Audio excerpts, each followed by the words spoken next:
তিনি ছোট সাহাবী ছিলেন আর কি তখন।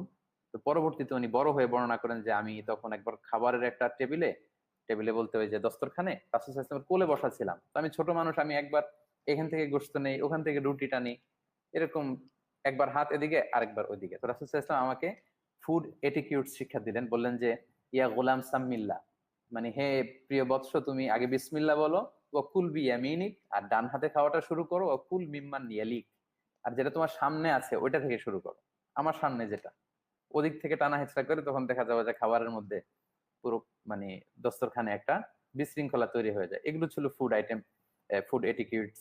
তারপর আস্তে আস্তে খেতেন, চিবিয়ে খেতেন যাতে মুখের লালাটা মিশে একসাথে ভালোভাবে হজম হয়। এরপর হাদিসে এসছে রাসূল সাল্লাল্লাহু আলাইহি ওয়াসাল্লাম তিন আঙ্গুল ইউজ করতেন, এই যে থাম্বনেইল এটা ইউজ করতেন, ইন্ডেক্স ফিঙ্গার আর এই যে মিডল ফিঙ্গার, এই তিনটা।